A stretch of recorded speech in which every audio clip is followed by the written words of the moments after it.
Wow, I can't believe I am back at KBXV and a guided tour from the owner, no less. Yeah, you're lucky I still make time for the little people.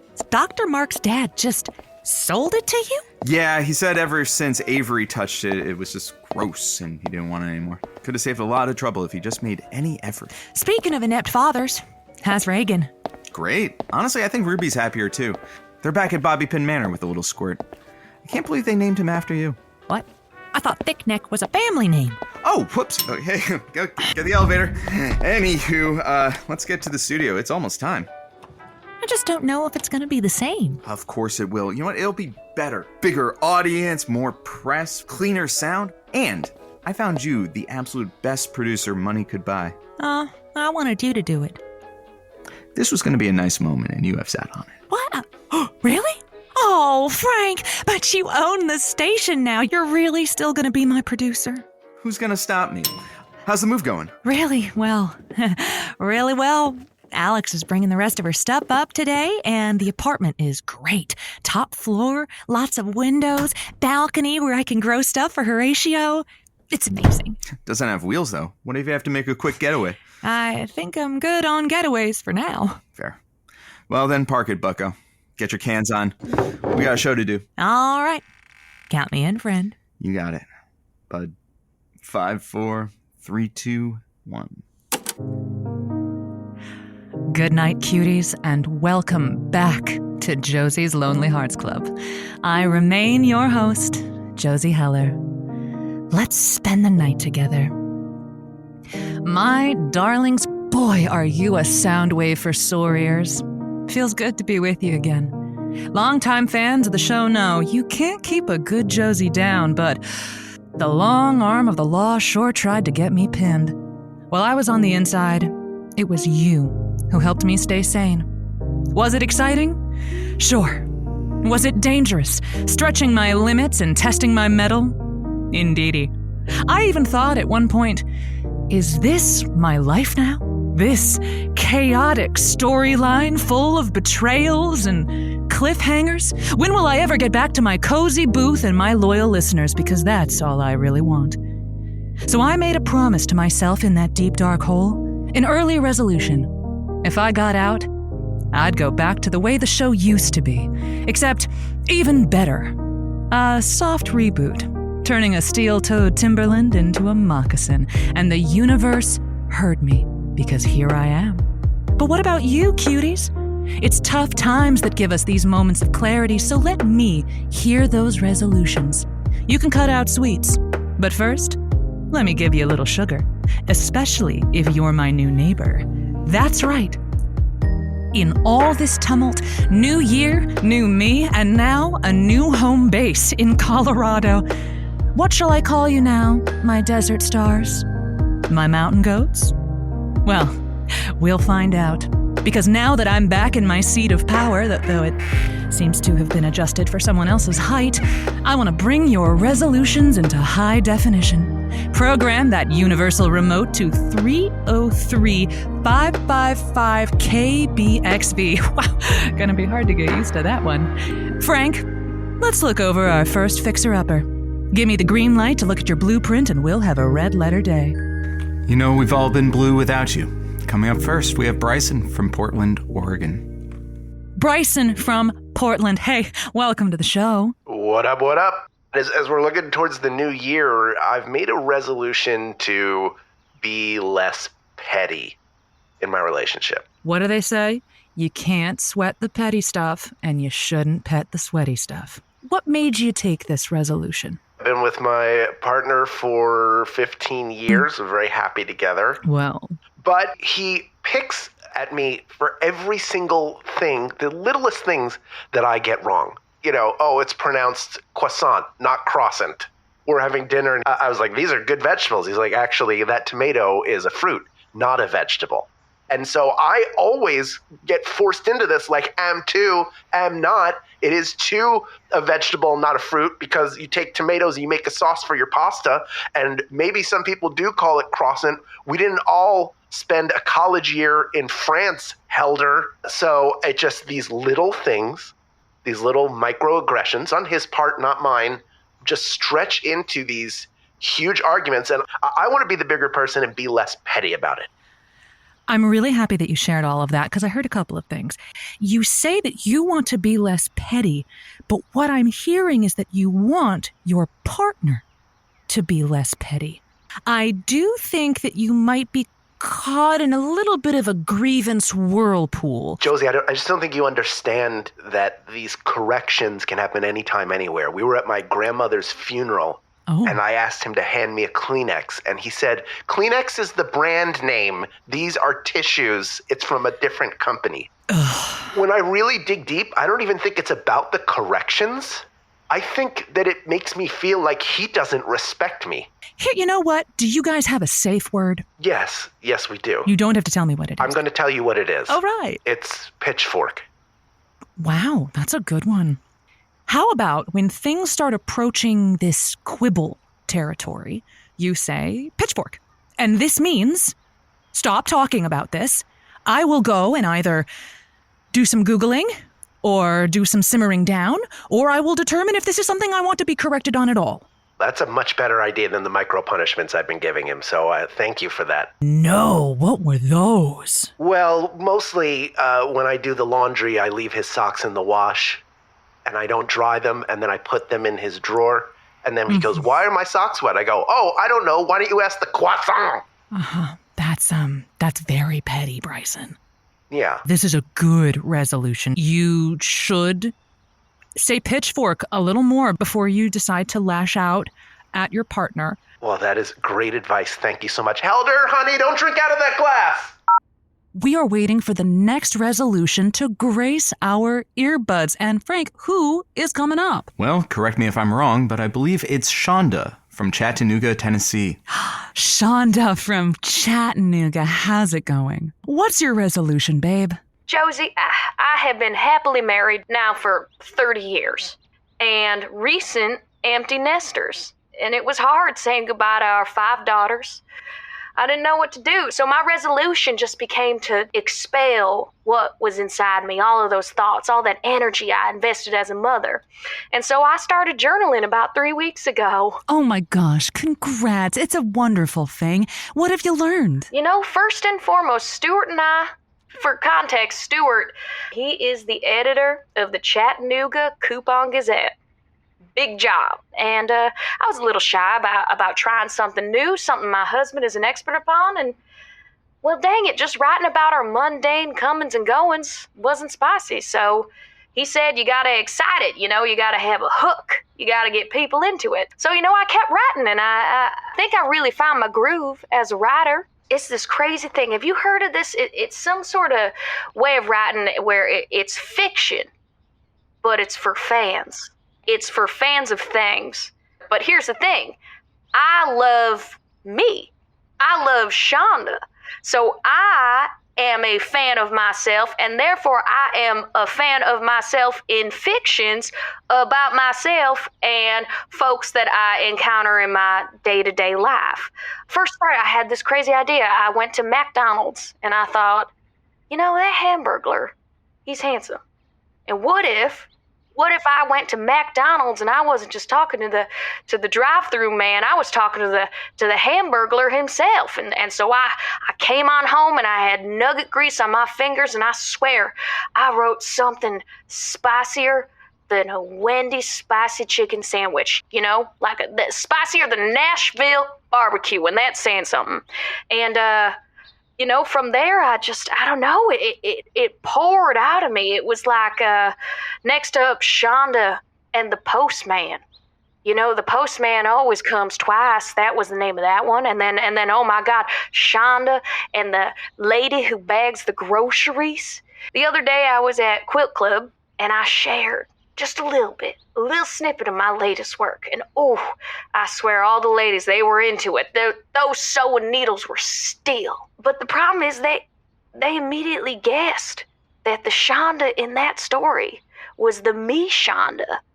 And then they immediately guessed that the coupon Casanova was Stuart. Like it's too close to real life. And am I willing to stand by my brilliance? can I publish these stories and have the folks of Chattanooga know that the wife of the Coupon King is writing beautiful smut? That is a question that ultimately, Shonda, only you can answer.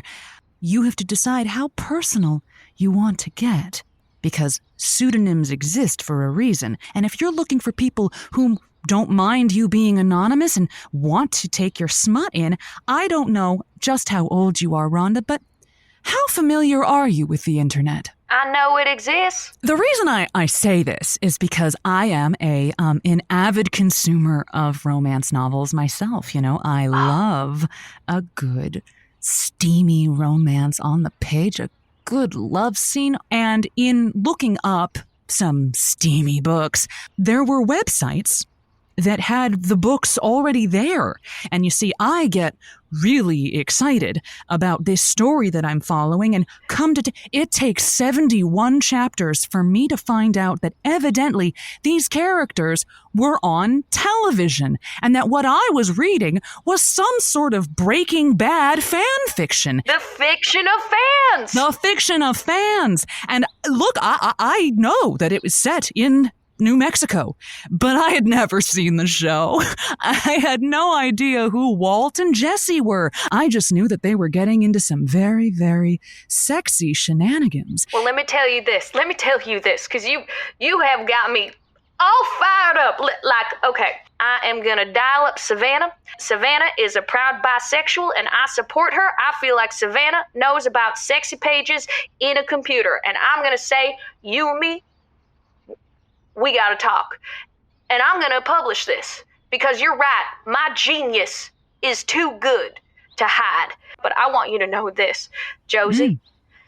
Just know that this interaction has meant the world to me. And I have an idea for some spicy, steamy stories that'll come from it. So you don't worry, I will obscure your name. But when you see this tale of Joanne and the Technicolor Pussies - cats, you'll know what it's about. Wow. I am honored. And I mean that wholeheartedly. Now you get over to that library. Post haste. Come on, scoot. All right, Joe, it's time to make me some money. Sit tight, cuties. It's a new year, but the same old commercial break. Okay, and that's ads, pal. Jeez. It feels like it's been so long since we just had a normal show, you know? Compadre? Yeah. Mm-hmm.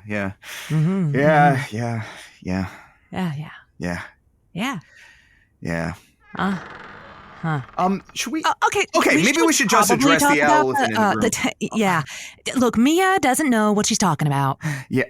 Oh, no. I mean, she didn't have any business commenting on our personal business. but that doesn't mean she was wrong or right. I mean, it's just weird to have someone pick over your whole life like that. Yeah, is what I'm saying. Exactly, and she doesn't know what she's talking about anyway.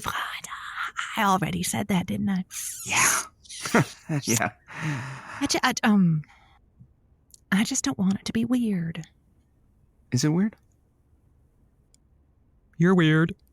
Ouch, Holtzinger, that cuts. I mean, coming from you. Sorry, Bobby. Wait, what do you mean coming from me? Oh, look at the time. We're back from ads. I think we still have another minute. Perks of owning the station. They just got bumped. Weird. You're back. 5, 4, 3, 2, 1.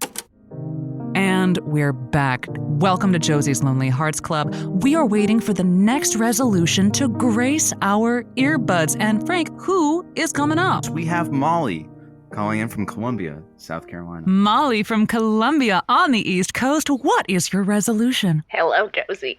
My New Year's resolution this year is to be more likable at my job. What made you make that resolution? People at my job used to treat me really poorly all the time. And then my nephew put me on to some marijuana butter. And I was baking for a year already. I got really, really good at it. You know, they were like the best muffins. But I noticed that everybody who would eat the muffins would be a lot nicer when I would add my nephew's whey butter in them. I'm going to be honest with you. And so I brought them into work so that I would get treated better. And sure enough, everybody now, they love the muffins. They ask for them every day, every single day. And I make them and I bring them in droves. I might as well be bringing them in on pallets, Josie. What line of work are you in? Well, I volunteer at Boeing. Everything was going pretty well. I mean, they even gave me a nickname at one point. They called me Muffin Molly, and I thought that was sweet. But what happened was that everybody got a little too relaxed, and I noticed all the planes started falling out of the sky, and I started feeling real bad. So I need to stop putting marijuana in my muffins. But when I stopped doing that, like I missed it last Monday, and everybody was treating me like garbage again. What I'm trying to work on is just being likable enough by myself on my own. I am more than my muffins. I want to be loved for who I am, not the muffins I make and what might be in them. Oh, Molly, you're breaking my heart. Now, here's a question. What do you think is unlikable about yourself? If you had a magic wand, Molly, that said, I would be articulate and know how to dance the cha-cha, what would that magic wand do for you? What do you think is the most likable version of yourself? Probably the fact that I know how to drive a motor scooter down the highway, so I'm proud of myself for that. People don't seem to agree with that. I think it only makes sense. I mean, the train is so expensive. So I'm really good at bingo, but every time I go to the bingo hall, I try to small talk to them about the weather, and they pour gravy in my lap. Why do they have gravy at the bingo hall? I'm not quite sure. Your guess is as good as mine. Molly, that is so heart-wrenchingly sad. They bring their own gravy? I told you your guess is as good as mine. I don't know why there's gravy at the bingo hall, but I'll tell you, it burns just the same as any other. Happens all the time, but I'll tell you, my blueberry muffins make it a whole lot better. I can tell you that. You stop that, Molly. And we are talking about getting you out of this muffin loop, because you know what those muffins are? Those muffins are a Band-Aid. Those muffins are a little Dutch boy with his finger in the dike, and that flood is back there anyway, and it's a flood of gravy. You can't solve all of your problems with weed muffins. You've got to find some place where they do not know who you are and start afresh. You telling me to skip town and join some kind of a cult? No, no. I mean, that doesn't sound like that bad of an idea, if I'm being honest. At least it's a social situation, and we're all kind of working towards something. That's being in a cult's kind of like being a volunteer, if you really think about it. But I think let's not jump straight to cult. Let's find, quilting bee first. There are a lot of shades before you get to animal sacrifice, and you are clearly someone who is bent on self-improvement. I love that about you, and you can find that in a bowling league. Hiking? No, not hiking. Ooh, gross. A swing dance? Not swing dancing either. Okay, what about architecture enthusiasts? A wine club, maybe? Been there, done that, baby girl. I tried it all. This won't be my first time skipping town. Thank you, Josie. Okay. Well, thanks, Molly. Happy New Year. Wow. Gosh, Frank, inspiration comes in many forms. Cuties, it is new year, new us, and I am going to hear all about your little resolutions. Who's coming up next, Frank? Coming up next, we have a Helder from Portland, Oregon. Oh! Hi. What is your resolution, cutie? It's about my partner. My partner drives me crazy, and so I've decided that this year I'm not going to let it get to me as much. I'm going to let things go. Here's the thing about my partner Bryson. He has to have the last word about everything, and it drives me nuts. But he's not going to change. So I guess it's on me. To just let things go. So that's what I'm trying to do. That's my resolution, is to let things go. I don't know what his is, but mine is to let his things go. So how long have you and Bryson been together? 14, 15 years. Yeah. Wow. You're good. I don't think there is a point where you give up on your partner changing, because if it's not growing, it's dying. I'm sorry, real quick. Actually, it's not if you're not growing, you're dying, because, there is that whole adulthood period in the middle where you're neither growing nor dying. I just had to get that out there. Sorry. I never thought I was a person that had to be right. But when you've been in a relationship for 15 years and you have waited 15 years just to hear those 3 little words and you never hear them, I just want to hear those 3 words. You were right. That's it. We had this one conversation. Obviously, we're at the water park, and we're having a conversation about whether an avocado is a fruit. An avocado, technically, is a fruit. It's got a pit in the middle. It's an avocado. But he's insisting that an avocado is a vegetable. Even as we're going up the ladder to get on this slide, he's pushing past kids saying, oh, if it's a fruit, then why do you have it with eggs? As he's pushing past these kids, gets to the top, looks at me and says, avocados are savory, and then slides down the slide. So he can't hear me because there's water rushing past his ears. Here's the thing. If you had tuned in just a bit earlier, you'd have heard Bryson's resolution. But he called in? He did. He called in wanting to be less petty toward his partner. I offer to you that being right might not light the fire within Bryson the way that it does for you. Maybe what Bryson likes to feel is understood.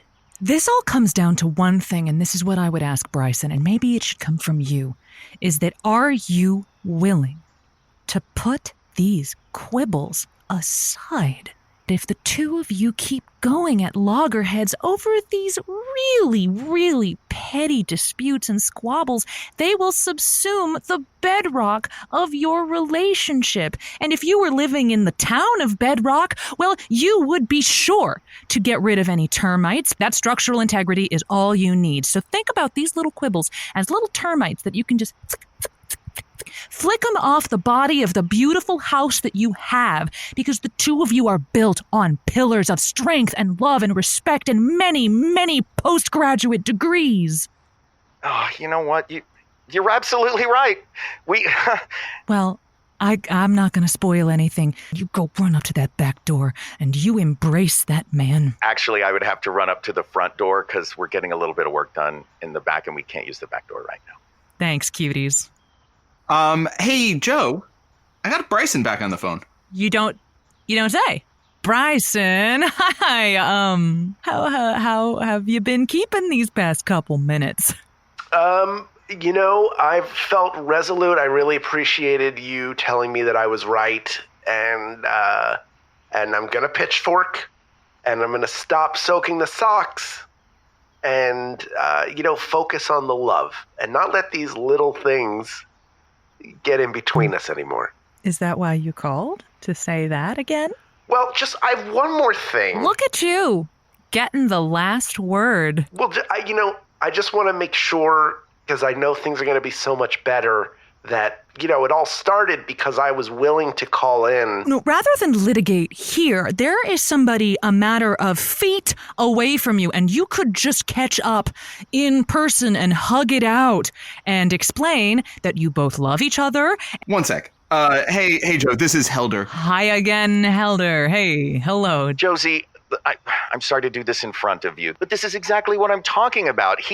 Listen, this is why I do this kind of work, and I am so honored that I could be here witnessing this little reunion of you two, because I've heard both of you talk about how much you love the other. But both of you have these little hang-ups that you just kind of can't call off. So here's what we're going to do. In the count of 3. 1, 2, 3, go. Not 1, 2, go. 1, 2, 3, go. Say your safe word. Okay? 1, 2, 3. Pitchfork. Trident. Oh, come on. We were watching The Little Mermaid when we thought of it. That is a trident. Wow. Time out, guys. Time out. How did you two even get together? It was a movie screening. It was a retro movie screening that we both went to, and it was my best friend's wedding. And we were sitting next to each other, and at the same time, we both said, I love. And I said Dermot Mulroney, And he said Dylan McDermott. I did. Because it's pretty sure it's Dylan McDermott in that movie. It's Dermot Mulroney and we had in that the same movie. popcorn. It is Dylan McDermott. We had the same popcorn. We had the same soda. Yeah. We saw the movie and we figured afterwards, I said, hey, do you want to go for a late snack? And then we argued about, whether it was called late snack or fourth meal. For about half an hour, yeah. And so we went to TGI Fridays, which was the only place nearby that was still serving alcohol or food. And we split the appetite sampler platter. Appetizer sampler platter, not the appetite. So, I mean, you're always going to have an appetite. Because if you have an appetite and you get a sampler, you don't know what you have an appetite for. But sure, but it's called an appetizer It's an appetite sampler. That's right. So, no, you said appetite again. Yeah, because I have an appetite when I go to TGI Fridays, and I but like it's to sample called things. I don't know what I'm going to eat. It's the appetite sampler. Is anyone in front of a computer? Josie, are you in front of a? Can you? You don't need It's a an computer. appetizer. Yes, you do. It's an appetite. Go to the because website. You have an appetite. Just go to the website. You need to sample right foods. No, do I want tater skins? Do I want wings? You enjoy this. What? Don't you hear it? This is your love language. You scrap with one another over totally low stakes, unimportant things. I'm sure you agreed on what to grab in a fire, but on little or smaller things, that's where you wage your lovers' quarrels. You love this. You don't want to get better. The resolution that both of you should have is make peace with fighting. I mean, technically, it's arguing. I call it bickering, is what it is. I mean, Frankly. you call it bickering, but it is technically, bickering. Oh, Arguing. there It's it a is. small Look at thing. look at that little vein in your forehead. His nostrils are flaring, aren't they? I'm imagining that little vein in your forehead right now. All right, we have to go. This was so fun. Thank you so much, Josie. Yeah. Thank you. Bye, guys. Alrighty. Well, cuties, this has been such a warm and welcome homecoming. I cannot wait to continue the rest of our show together from right here in the Mile High State. But keep your hot little hands off that dial. We do have a show coming up. Don't you leave. Frank knows all about it. It's called Colander Jones. That's right. Join us next on KBXV for a brand new episode of Colander Jones, who investigates mystery and sieves for the truth. They are a hard-boiled detective, and man, they will make you starchy. Colander Jones coming up next, only on KBXV. You heard it here first. Night-night, cuties. God, it's good to be back in rhythm. I bet you're great in rhythm. Mia's really rubbed off on you, huh? Oh, no, we just kissed a bit. Really? It was a long goodbye. More of a see you later. She'll visit every now and then. Oh, well, that's none of my business. I'm about to take the plunge with Alex. Think we might even start going steady. You think? Who knows? But if any woman could tame Josie Heller, it's that one. I think I know a man who could do it. Yeah, but Sam Elliott's already married. Wow. Hey, Frank, people don't just have one or two moments, right? No, lots of moments. Moments are like dandelions. You can grow one anywhere. You've killed every plant you've ever touched. Go move in with your lady. You got it, boss. Ew, I don't like that. I've always been your boss. I don't think so. Yeah, that's what a producer is. Nah. Well, I'm definitely your boss now. See you later, fart face. You're the... Adios, amiga. All right, let's do it. Josie's Lonely Hearts Club was written and created by Rachel Music and Maximilian Clark. Our producers are Alexandra Grunberg and Simone Kissel. Our story editor is Lauren Grace Thompson. Our cuties this week included Mark Gagliardi, Hal Lublin, Miranda Warzel, Madelyn Murphy, Danny Gavigan, Sarah Allyn, and Geoff Moonen as the piano mover. Josie's Lonely Hearts Club is brought to you by the folks at the Good Story Guild. Do yourself a favor. Join their Discord, follow them on socials, and, drop a question. Next time you hear us, it's going to be our Q&A episode, and we'll ask your question on the show, and then you'll be on the show. Look at that. You're famous. Next stop, Hollywood. After that, the San Diego Zoo. After that, Monterey Bay Aquarium. It's going to be a great trip. Let's Book it. Night-night, cuties. Oh my God, is that Josie Heller from the radio? Alex, hey. Sorry I couldn't be here sooner. How's the moving? They've got pretty much everything, just a couple big things left. What? A grand piano? Yeah, they have to bring it in through the balcony. Wow. This is really being a real thing. Not getting cold feet. No, of course not. It's a big step. I mean, maybe they're a little chilly. I'll warm them up. Ooh, did they move the bed in? Yes, but all the sheets are in boxes. Okay. Then hold that thought. Hey, you! Well, with the big hands! I wonder who he's talking to. Oh, you're sweet. Yes? I am so sorry, but I gotta pee so bad I got the hip wiggles. Can you hold the rope? It's rigged up real good, so it's not too heavy. I'll be back in 1 minute, I swear. Sure. Okay. You have it? Yes. Don't let go. Seriously. All right. Be right back. Okay. You're such a good person. You should know I have a record. Ooh, and she's dangerous. Lock up your daughters. Later. Hey, Alex. I'm really glad we're doing this. Me too. I didn't think I'd ever settled down before I met you. I love you, Joanne Holtzinger. And I love you, Alex Smith. This is going to be amazing. This is the start of an amazing chapter. Gosh, this is getting a little heavy. After all that's happened, I can't wait to put the past behind us and focus on a future we can make. Becky. Huh? Hey, Becky. Finally found you. You're looking good. Gosh. I think you have the wrong person. Right. Alex, this is my husband. The rope! Becky! Joanne!